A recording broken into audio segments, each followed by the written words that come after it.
नमस्कार मेरे प्यारे साथियों, एक बार फिर से स्वागत है आपका क्वालिटी एजुकेशन के इस बेहतरीन डिजिटल लर्निंग प्लेटफॉर्म पर। दोस्तों, आप लोगों के जो लंबे टाइम से प्रश्न थे कि सर मैथ्स तो हमारी अच्छी खासी तैयार है, पेपर 1 में साइंस भी तैयार है, लेकिन जीके में समझ नहीं आ रहा है कि कैसे पढ़ें, कहाँ से पढ़ें, क्या करें कि हम अच्छा स्कोर कर पाएँ। तो आज के इस सेशन में आपके मन में उठ रहे उन सभी सवालों का, आपके मन में चल रहे उस डर का एक परमानेंट सॉल्यूशन अपन लोग करने वाले हैं। एक ये बहुत ज़्यादा विद्यार्थियों को चीज़ परेशान कर रही है कि सर 2024 वाले एग्ज़ाम में जीके के अंदर प्रश्न जो पूछे गए वो सिलेबस के अकॉर्डिंग नहीं पूछे गए। इस बार भी सर अगर आउट ऑफ सिलेबस प्रश्न आ गए तो फिर क्या होगा? तो ये जो एक डर है ना, जिस डर की वजह से आप लोग मेहनत करने के बावजूद भी, एफर्ट्स लगाने के बावजूद भी ना अच्छा स्कोर कर पा रहे हो, ना ही अपना कॉन्फिडेंस बिल्ड कर पा रहे हो। और देखो मेरे प्यारे साथी, एक्चुअल में एग्जाम जो है ना वो सारा का सारा दिमाग का खेल है, सारा का सारा कॉन्फिडेंस का खेल है कि आप उन 3 घंटों में एग्जाम हॉल में बैठे बैठे अपने आप को किस प्रकार से प्रेजेंट करते हो, जो कुछ आपने पढ़ा है उसको वहां पर किस प्रकार से आप पिरोते हो। और अगर उन 3 घंटों को आपने खराब कर दिया, मेंटल सही स्टेट के अंदर आप नहीं रहे, बिल्कुल क्लैरिटी के साथ में, कॉन्फिडेंस के साथ में आपने पेपर अटेंड नहीं करा, तो सारी की सारी मेहनत धरी की धरी रह जाएगी। इसलिए इस सेशन को टिल एंड देखना। मात्र 5 से 10 मिनट के अंदर आपके जीके वाले सेगमेंट को लेकर के सारे डाउट्स क्लियर होने वाले हैं। और जो कुछ चीजें हम इस सेशन के अंदर डिस्कस करेंगे, उनके कंक्लूजन के बाद आप लोग इस आउटपुट पे पहुंच पाएंगे कि कैसे आप 50 में से 45 प्रश्न तो आराम से जीके के अंदर अटेम्प्ट कर सकते हैं। और उनमें से मान के चलो आप 35 या 40 प्रश्न आपके आराम से सही भी हो जाएंगे अगर आपका बाकी पोर्शन अच्छा है। बाकी मेरे बहुत सारे साथी ऐसे भी हैं जिन्होंने जीके के अंदर 50 आउट ऑफ 45 का टारगेट लेकर के चल रहे हैं। नो डाउट बहुत अच्छा स्कोर करेंगे, लंबे टाइम से तैयारी कर रहे हैं। जिनके मन में किसी प्रकार का कंफ्यूजन नहीं है, डर नहीं है, उनके लिए सेशन नहीं है। ये सेशन बेसिकली केवल और केवल इस इंटेंशन से है कि आप लोग जो अपना टाइम खराब कर रहे हो, आप लोग अपने कॉन्फिडेंस को जो डाउन कर रहे हो, उस कॉन्फिडेंस को बूस्ट किया जा सके और माइंड के अंदर एक क्रिस्टल क्लैरिटी लाई जा सके, ताकि आप बिल्कुल कॉन्फिडेंस के साथ में पेपर देने जाए। ठीक है प्यारे साथी, तो यहां पर इस सेशन के अंदर हम 2024 के साथ में 18, 16 और 14 ये जितने भी 4 पेपर आपके एलडीसी के हुए हैं अलग अलग शिफ्ट के अंदर, उनमें जीके के किस पोर्शन से, किस टॉपिक से कितने प्रश्न आपसे पूछे गए, उसके आधार पे हम एक सटीक विश्लेषण यहां पर करने वाले हैं, एनालिसिस करने वाले हैं, जो आपके डर को दूर करने का काम करेगा। देखो, सबसे पहले आपके सामने आपका ये सिलेबस है। हालांकि ओवरऑल फर्स्ट पेपर आपका 100 नंबर का होता है, जिसमें 3 सेगमेंट आपके हैं। एक सेगमेंट आपका जीके का है, सेकंड सेगमेंट जो है आपका प्यारे साथियों साइंस का है, और थर्ड सेगमेंट आपका मैथ्स का है ना। तीनों सेगमेंट को इक्वल इक्वल मान के चलते हैं हम, जैसा 2018 तक का पैटर्न है उसके अकॉर्डिंग। तो जीके में से लगभग अप्रोक्सीमेटली 50 क्वेश्चन आपसे पूछे जाते हैं। और जीके में 5 मोटे मोटे सेगमेंट आपको दिए हुए हैं। एक करंट अफेयर्स है, एक भूगोल है जिसमें भारत और राजस्थान दोनों का भूगोल है, एक आपके राजस्थान में कृषि और आर्थिक विकास है, नेक्स्ट आपके इतिहास और कला संस्कृति, और लास्ट में राजस्थान का औद्योगिक विकास है। तो देखो, यहां पर आप लोगों के सामने मैंने कंप्लीट एनालिसिस करके 2024, 14, 2016, 18 की चारों शिफ्ट और 2024 इनमें किस पोर्शन से कितने कितने प्रश्न आपको पूछे गए, और यह विश्लेषण इसलिए आवश्यक है ताकि आप लोग अपनी स्टडी को स्मार्ट बना सको। आज का जो समय है ना प्यारे साथी, वो ऐसा समय है कि इस समय में जो विद्यार्थी अनडायरेक्शनली जो मेहनत कर रहा है ना, वो मेहनत किसी काम में नहीं आती। जो बिल्कुल स्मार्ट स्ट्रेटजी के साथ में उन ही पॉइंट्स के ऊपर वार करता है, जो पॉइंट्स बहुत ज्यादा स्ट्रांग होते हैं, एग्जामिनर जहां से बहुत ज्यादा क्वेश्चंस पुट अप करता है, वही विद्यार्थी एक्चुअल में टॉपर्स की लिस्ट में या सिलेक्शन की लिस्ट में शामिल होता है। तो अब डिसाइड आपको करना है कि आपको अपने आप को सिलेक्शन वाली लिस्ट में शामिल करना है या नहीं करना है। उसके लिए ये चीजें ध्यान से सुन लेना।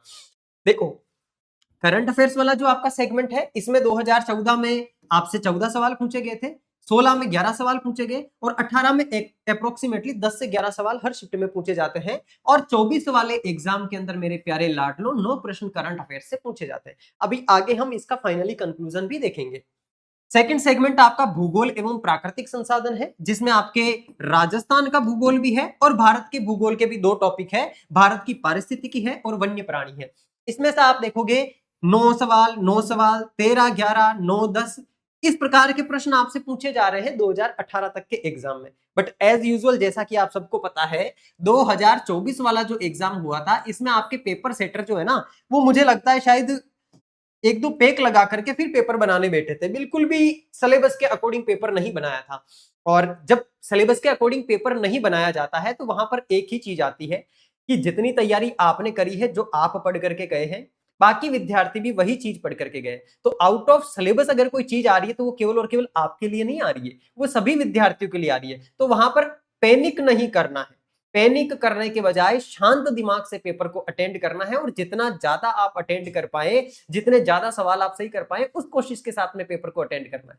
बहुत बार होता है कि विद्यार्थी तैयारी अच्छी करके जाता है, इनफैक्ट आउट ऑफ सिलेबस वाले सवाल भी उसको आ रहे होते हैं, लेकिन वो ये दिमाग में सोच करके कि यार आउट ऑफ सिलेबस चीजें हैं या फिर आउट ऑफ सिलेबस कहीं सवाल आ ना जाए, इन चीजों की वजह से खुद को परेशान कर लेता है, जिस वजह से पेपर को अच्छे से अटेंड नहीं कर पाता है। खुद के पैर पे कुल्हाड़ी मारने जैसा काम करता है विद्यार्थी। आपको वैसा काम नहीं करना है। तो यहां पर 2024 में आप देखोगे इस सेगमेंट से मात्र 4 ही सवाल पूछे गए। 2024 के सेगमेंट में से आई थिंक टोटल 70 से 75 के करीब सवाल आपसे 70 तो ज्यादा हो गए, 65 से 70 के बीच में सवाल जो है ये आपके जीके वाले सेगमेंट से पूछे जाते हैं। और इसके अंदर आपके सिलेबस से केवल 30 ही सवाल पूछे जाते हैं जो सिलेबस आपको दिया है, बाकी 20-25 सवाल आपको आउट ऑफ सिलेबस, जिसमें इंडिया की हिस्ट्री, इंडिया की डिटेल्ड ज्योग्राफी, वर्ल्ड का जीके, वहां से आपको सवाल पूछ लिए जाते हैं। इनफैक्ट पॉलिटी तक से सवाल पूछ लिए जाते हैं जो सिलेबस में मेंशन नहीं है। तो अगर आउट ऑफ सिलेबस चीजें आती है वहां पर आपके हाथ में कुछ नहीं है, आपको क्योंकि जो इन्होंने सिलेबस दिया है उसके अकॉर्डिंग ही चलना है। आपको बहुत सारे विद्यार्थी ऐसे मिलेंगे लाइब्रेरी में कि यार 24 वाले पेपर में आउट ऑफ चीजें आई थी, इंडिया की पॉलिटी से आई थी, तो वो भी पढ़ ले। वो गलती आपको नहीं करनी है, क्योंकि उस टाइम हो सकता है कि सही टीम नहीं बनी हुई थी, इस वजह से पेपर ऐसा आया, उन लोगों ने अपोलॉजी भी की थी इसके लिए। बट अब जिस प्रकार से अधीनस्थ बोर्ड चल रहा है, न के बराबर चांसेस है कि आउट ऑफ सिलेबस कोई चीज आपसे पूछी जाएगी, सिलेबस के अकॉर्डिंग ही चीजें आएगी। यहां पर 2024 वाले सेगमेंट में लगभग 25 के करीब सवाल आपके आउट ऑफ सिलेबस थे, तो सभी विद्यार्थियों के लिए थे। इस बार भी अगर ऐसा होता है, हालांकि ऐसा होने के चांसेस बहुत कम है, 0.1% चांस है, फिर भी होता है तो आपको पैनिक नहीं करना है, जितना आपको आ रहा है उतना आपको अटेंड करना है।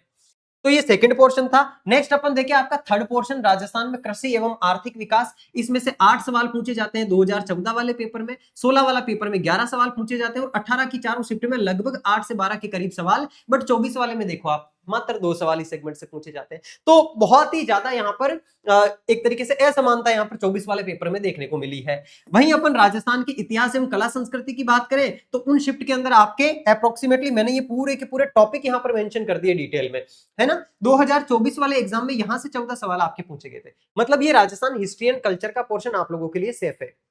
एक बात ध्यान रखना, इसमें जो मध्यकालीन इतिहास है इसके लिए सारे के सारे राजा महाराजा आपको पढ़ने की आवश्यकता नहीं है, क्योंकि हर शिफ्ट के अंदर लगभग दो तीन सवाल आपसे पूछे गए हैं। 2024 में भी 3 सवाल पूछे गए, और ये तीनों के तीनों सवाल आपसे स्थापत्य से पूछ लिए गए। अगर आपकी मिडाइवल हिस्ट्री पढ़ना भी चाह रहे हो ना, तो केवल और केवल स्थापत्य वाला सेगमेंट पढ़ जाना, उसी में से सवाल यहां से पूछे जाते हैं, ये जो पिछला ट्रेंड चल रहा है उसके अकॉर्डिंग। बाकी आपके स्वतंत्रता आंदोलन और राजनीतिक पुनर्गठन ये पूरा मॉडर्न हिस्ट्री का पोर्शन है, जिसमें से आप देखो 2 और 1 लगभग 3 सवाल इस वाले पोर्शन से आपसे पूछे गए हैं।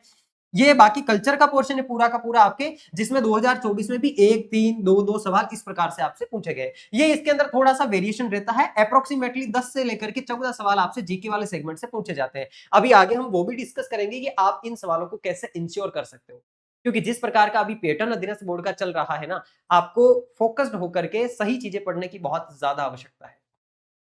नेक्स्ट आप देख लोगे आपके जो 5वां सेगमेंट है औद्योगिक विकास वाला, इसके अंदर भी 4 सेगमेंट बांट दिए हैं। औद्योगिक क्षेत्र वाला, कच्चे माल की उपलब्धता, खनिज और ऊर्जा के विभिन्न स्रोत। इनमें बाकी सभी शिफ्ट के दिए हुए हैं, बट 2024 के अंदर मात्र इस पूरे के पूरे सेगमेंट से एक ही सवाल पूछा गया था। तो ये 24 वाले पेपर के अंदर बहुत ही ज्यादा प्यारे साथियों असमानता थी, इसको आपको ज्यादा फिगर आउट नहीं करना है। हमें पिछला जो लंबे टाइम का 4 एग्जाम्स का इनका ट्रेंड है उसको भी फॉलो करके चलना है। और अभी अधीनस्थ बोर्ड आपसे जो सवाल पूछ रहा है ना, चाहे इतिहास हो, कला संस्कृति हो, ये सारे के सारे सवाल 6 to 10 तक की आपकी जो आरबीएससी की किताब है एग्जैक्ट वहीं से उठा करके पूछ रहा है। हालांकि मैं एक चीज ये कहूंगा कि आज तक जो भी सोर्स आप लोग फॉलो करते आ रहे हैं, अभी आपको रिवीजन उन्हीं सोर्सेस का करना है, लास्ट टाइम में जाकर के आपको कंटेंट नहीं बदलना है। लेकिन अगर आप लोग प्रैक्टिस करना चाहते हैं तो मैं प्रैक्टिस के लिए आपको केवल और केवल क्वेश्चन बैंक यहां पर बता सकता हूं कि आप इन सेगमेंट को कहां से तैयार कर सकते हैं। देखो यहां पर पहले तो अपन ये डिस्कस कर लेते हैं कि ये जो 50 क्वेश्चन का सेगमेंट है ना, इस सेगमेंट में से मेरे प्यारे लाला आपके करंट अफेयर्स के अप्रोक्सीमेटली 10 से लेकर के 14 सवाल है, ज्योग्राफी के 9 से लेकर 10 सवाल है, आर्थिक विकास के 9 से 10 सवाल है, राजस्थान इतिहास और कला संस्कृति के लगभग 12 से 15 के बीच में वेरिएशन रहता है, और औद्योगिक विकास के भी लगभग 8 से 10 सवाल है। ध्यान रखना मैंने केवल 24 वाले पेपर को ध्यान नहीं रखा है, 24 वाले पेपर में बहुत ज्यादा असमानता हो गई थी, इसलिए मैंने उसको यहां से एनालिसिस से बाहर रखा है। बाकी उसके बारे में भी मैंने बेसिक चीजें आपको बता दी है, क्योंकि आउट ऑफ सिलेबस चीजें उसके अंदर थी। बाकी सारे पेपर्स का एनालिसिस आपको ये बताता है। यहां पर आप देखोगे ज्योग्राफी का सेगमेंट, आर्थिक विकास का सेगमेंट और औद्योगिक विकास का सेगमेंट, आप देखोगे 10 और 10 लगभग 30 सवाल आपके इस वाले सेगमेंट से ही आपको पूछ लिए गए हैं, है ना। अगर मैं कम कम वाले भी देखूं तो 9 9 18 और 8 लगभग 26 सवाल आपके इस सेगमेंट से आ जाते हैं। तो 25 से लेकर 30 के बीच में सेगमेंट आपको ज्योग्राफी और इकोनॉमिक्स यहां पर देकर के जा रहा है, तो इस सेगमेंट को तो आपको अच्छे से तैयार करके जाना ही जाना है। बाकी आप लोग खुद समझदार है, यहां पर आपके सामने टॉपिक्स के नंबर भी लिखे हुए हैं कि कौन से टॉपिक से कितने कितने सवाल पूछे गए। बाकायदा ये पीडीएफ आपको टेलीग्राम पे अवेलेबल करवा दूंगा, आप देख करके अपने स्वयं विवेक से डिसाइड करना कि हाँ कौन सा टॉपिक आपके लिए ज्यादा इंपॉर्टेंट है, क्योंकि आपने कितना कंटेंट पढ़ रखा है वो आप जानते हो। मैं यहां पर आपको मोटा मोटा एनालिसिस बता सकता हूं। नेक्स्ट आप देखोगे मेरे प्यारे साथियों, एक जो मन में सबसे बड़ा डाउट आता है कि सर हम चीजें पढ़े कहां से, प्रैक्टिस कहां से करें। तो देखो आपने चीजें सारी की सारी पढ़ ली होगी, मैं आपको बिल्कुल ऑथेंटिक सोर्सेज यहां पर बता रहा हूं। एक तो सबसे इंपॉर्टेंट बात, राजस्थान इतिहास कला संस्कृति और ज्योग्राफी, ये वाला पूरा का पूरा सेगमेंट लगभग आपको 40 प्रश्न देकर के जा रहा है ना। 50 में से 10 से 15 प्रश्न करंट अफेयर्स के, बाकी सारा सेगमेंट आपका दिशा में से आपको कवर करना है। दिशा का लेटेस्ट एडिशन लेकर के आना, जहां तक मुझे पता है 25वां संस्करण इसका सबसे नवीनतम संस्करण है, जिसमें आपके रीड तक के क्वेश्चन जो है वो इंक्लूड किए गए। अगर इसका और भी कोई नया एडिशन आ गया हो तो आप कमेंट बॉक्स में कमेंट करके मुझे बता देना। बाकी ये दिशा का मेरे हिसाब से 25वां संस्करण है, जिसकी आपको ला करके एक बार पीवाईक्यू की प्रैक्टिस अच्छे से करनी है। एक आपके गौरव सिंह घाणेराव सर है जीजीडी वाले, उन्होंने एक किताब हाल ही में लॉन्च करी है, मैंने खुद ने इस पूरी की पूरी किताब का रिव्यू किया है। इन्होंने 6वीं से लेकर 10वीं तक के जितने भी किताबें हैं ना, उनके क्वेश्चन फॉर्मेट के अंदर पिरो करके दे दिया। ये थ्योरी नहीं है, ये उन ओरिजिनल मूल किताबों का सार है, जहां से एग्जामिनर अब ये सवाल आपसे पूछ रहा है। तो आप प्रैक्टिस करने के लिए इस बुक को भी प्रेफर कर सकते हैं। अभी आपके पास में 1 महीना है, तो आप दिशा से और इस बुक से इस वाले सेगमेंट की प्रिपरेशन कर सकते हैं। बाकी ज्योग्राफी और इकोनॉमिक्स का जो मैंने आपको बताया 25 से लेकर 30 सवालों का मैटर, ये वाला मैटर जिन विद्यार्थियों के पास ये वाली किताब है विजेंद्र सर की भूगोल अर्थव्यवस्था की, इस किताब में से कुछ भी आपका बाहर नहीं जाने वाला है। एक बार अगर इसको पढ़ लिया है, दोबारा इसका रिवीजन जरूर कर लेना। लेकिन हाँ, जिन विद्यार्थियों ने पहले से कहीं से पढ़ रखा है, मैं ये सजेस्ट करूंगा लास्ट मोमेंट में आपको अपना कंटेंट चेंज नहीं करना है। जो आपने पढ़ा है उसको आप वापस से रिवाइज करो नोट्स को, और क्वेश्चंस की प्रैक्टिस आप दिशा से और इस वाली किताब से कर सकते हो। ठीक है प्यारे लाला, तो यहाँ पर इन चीजों के बारे में आपको ध्यान रखना है। बाकी आपका साइंस का जो सेगमेंट है वो कंप्लीट मैं आपको कवर करवा ही रहा हूँ। साइंस की किताब भी आपको अपने हर एक ऑफलाइन बुक स्टोर पे अवेलेबल करवा रखी है, और साइंस का कंप्लीट सेगमेंट अपने इस यूट्यूब चैनल पर भी टारगेट सीरीज के माध्यम से हम लोग कवर कर रहे हैं। और मैथ के लिए भी मैंने आपको लास्ट वीडियो जो गाइडेंस वाली बताई थी उसमें एक ब्रह्मांड सॉल्यूशन बता दिया था। साइंस का सॉल्यूशन आपको अपने इस चैनल पे मिला हुआ ही है। बाकी जीके वाला सेगमेंट भी आज मैंने आपके साथ डिस्कस कर लिया, जो आपके मन में सबसे बड़ा डाउट क्रिएट कर रहा था, जो आपको रोक रहा था आगे बढ़ने से। तो यहाँ पर एक क्रिस्टल क्लैरिटी लेकर के आगे बढ़ना कि यार मुझे किन चीजों पर ज्यादा जोर देना है। ठीक है प्यारे साथी, मिलते हैं नेक्स्ट सेशन के अंदर। अभी इस सेशन में इतना ही रखते हैं, क्योंकि अभी नेक्स्ट क्लास आपकी और रिकॉर्ड करनी है, जो कि आपके एलडीसी और वनपाल के लिए बहुत इंपॉर्टेंट टॉपिक आने वाला है। उसके साथ भी जुड़े रहना। बाकी हम नेक्स्ट सेशन में मिलेंगे। आपके जो कोई भी सवाल हो, मन में किसी भी प्रकार का संशय हो, कमेंट बॉक्स में आकर के आप रख देना। मिलते हैं नेक्स्ट सेशन में, तब तक के लिए बाय बाय, टेक केयर।